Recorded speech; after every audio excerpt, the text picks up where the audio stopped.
হত্যাকাণ্ড। সেই হত্যাকাণ্ডের পরতে পরতে উঠছে রহস্য। আমরা জানি যে সোনাম সে নিজের স্বামীকে খুন করার জন্য প্রবল ফন্দি আঁটে, সুপারি কিলার ভাড়া করে এবং এই তদন্ত যত এগোচ্ছে তত নতুন নতুন তথ্য সামনে আসছে। সোনামের সামনেই রাজাকে খুন করা হয়। ঠিক কত টাকা দিয়ে নিজের স্বামীর জীবন বিক্রি করেছিলেন এই সোনাম? রাজা এবং সোনাম যে স্কুটি ভাড়া করে ঘোরার জন্য, সেই স্কুটির সূত্র ধরেই পুলিশ পুরো মামলার মোড় ঘুরিয়ে দেয়। জি 24 ঘন্টার পুনর্নির্মাণ।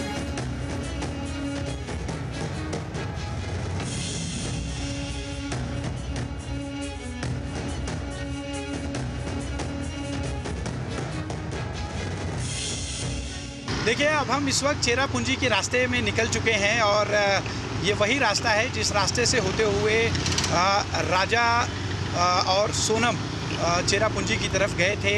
जीपीएस से जो हमें लोकेशन मिली है, ऐसी ही एक नीले कलर की स्कूटी थी जिस स्कूटी को लेकर ये लोग चेरापूंजी गए थे। 2000 रुपये 4 दिन के लिए सागर ने चार्ज किया, साथ ही 1000 रुपये सिक्योरिटी डिपॉजिट के तौर पर चार्ज किया।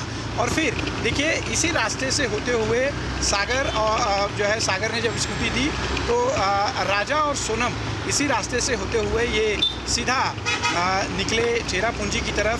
चेरापूंजी में इन्होंने 22 और 23 तारीख को स्कूटी का जो इस्तेमाल किया था वो जीपीएस में ट्रैक हुआ। साथ ही ये कहाँ कहाँ रुके थे ये सब भी जीपीएस के ज़रिए ट्रैक किया गया। 24 तारीख को पुलिस को ये पता चला कि एक स्कूटी लावारिस स्थिति में पड़ी हुई है, जिसके बाद उस स्कूटी के ज़रिए, उसके नंबर के ज़रिए पुलिस सागर समल तक पहुंची। सागर समल ने फिर इस पूरे घटनाक्रम की जो तमाम जानकारी थी वो पुलिस को दी। पुलिस को बताया कि कैसे राजा और सोनम ने इस स्कूटी को उन्होंने किराए पर लिया था, इसके बाद वो कैसे भागता हुआ, कैसे वो लेकर गए, उनकी जीपीएस की पूरी जानकारी पुलिस ने ली। जो जो जगह पर वो रुके थे उन जगहों की पूरी जानकारी पुलिस को सागर ने दी। और उसके आधार पर ये एक बात साफ़ हो गई कि चेरापूंजी में राजा और सोनम स्कूटी लेकर गए थे, जो अभी तक ये साफ़ नहीं हुआ था। सोनम एक मास्टरमाइंड रही है।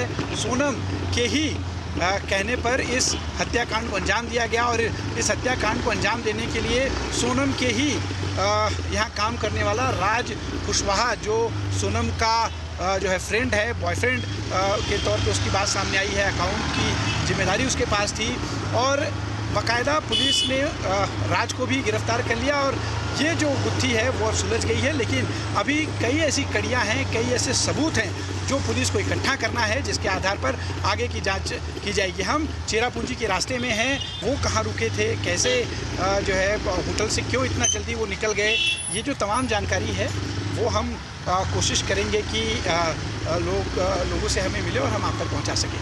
कैमरा पर्सन नरेश के साथ अश्विन पांडे, जी मीडिया, शिलांग।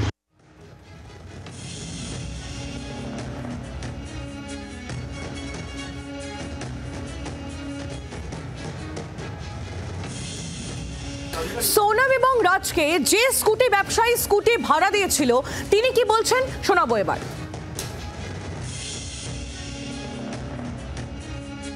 सागर, कौन सी तारीख को ये लोग आपके पास आए थे? मेरे पास लोग आया था 21 को और 22 को। 22 को कितने बजे के आसपास? 8:30 8:40 के आसपास। अच्छा, सुबह सुबह ही आ गए। जी जी। क्या कहा उन्होंने आने के बाद? उन्होंने कॉल किया था मेरे को कि स्कूटी चाहिए भैया, तो मैं बोला ठीक है हो जाएगा। तो फिर बोले कि आ रहे हैं, तो आए थे, स्कूटी देखने के बाद वो लोग फिर डिसाइड किया था स्कूटी लेके जाना है।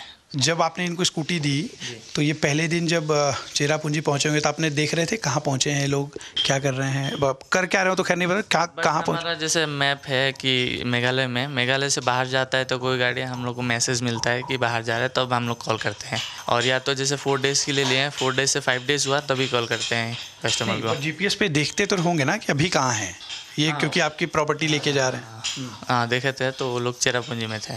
अच्छा, ये उसी दिन चेरापूंजी पहुंच गए थे। जी जी जी। और इसके बाद आपकी स्कूटर की मूवमेंट कोई और हुई थी कि एक ही जगह खड़ी रही? नहीं, वो लोग डायरेक्ट यहाँ से जाके चेरापूंजी में गए थे। अच्छा जी। और फिर एक ही जगह खड़ी हो गई स्कूटर? हाँ, उसके बाद वो लोग पार्किंग में खड़ा करके गए थे। 23 को कहीं गई थी स्कूटी? 23 को फिर वो लोग वहाँ से निकले थे डबल डेकर से, शिलोंग के लिए आ रहे थे।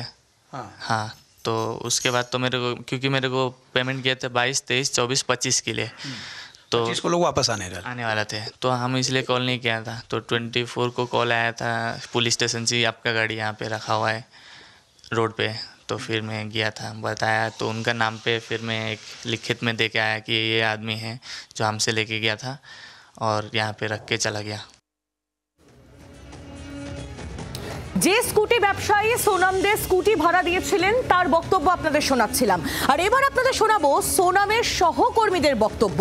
সোনাম যেখানে চাকরি করতেন সেখানে গিয়ে পৌঁছয় জি 24 ঘন্টা। সোনাম যে এমন একটা ভয়ানক কাজ করতে পারে তা ভেবেই কুল কিনারা পাচ্ছে না তার সহকর্মীরা। কি বলছেন তারা, শুনুন। सोनम जो रघुवंशी थी वो यहीं काम किया करती थी, यहीं आती थी।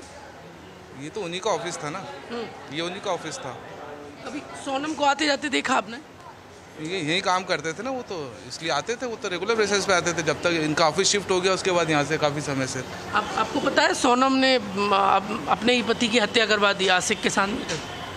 ये बिलीव नहीं होता, क्योंकि हमने जब भी देखा, अगर कभी हमारे पास सामने आके खड़े भी हुए, हमारे साथ में रहे, तो कोई ऐसा व्यवहार उनका लगा नहीं कि वो ऐसा भी कर सकती है। एक और बताइए, जो राज कुशवाहा था इनके इधर जो काम किया करता था, वो कभी आते जाते देखा आपने? वो भी यहीं बैठा रहता था, काम करता था उनके जाके, वो तो एम्प्लॉय था ना इनका। अच्छा, देखा है, मगर वो कभी किसी से आके मिलता जुलता नहीं था, वो तो अपना काम से काम रखता था। ये जो सोनम का जो यहाँ पर ऑफिस है, इसी के जस्ट सामने आपका ऑफिस है, तो आपने सोनम और राज को कभी ऐसे बातचीत में देखा कि बहुत अच्छी बॉन्डिंग है दोनों की? नहीं, ऐसा नहीं देखा। ये सोनम रघुवंशी का दफ्तर है, सामने विक्रम ठाकुर का है। उन्होंने कहा कि सोनम यहीं रहती थी, यहीं काम करती थी, उसका आशिक राज कुशवाहा भी यहीं काम किया करता था। देख के तो कभी नहीं लगा, पर उसने जो किया है उससे मानवता से भरोसा जरूर उठ गया है। कैमरामैन रजत दुबे के साथ प्रमोद शर्मा, जी मीडिया, इंदौर। বাংলার আওয়াজ, বাঙালির আবেগ, জি 24 ঘন্টা।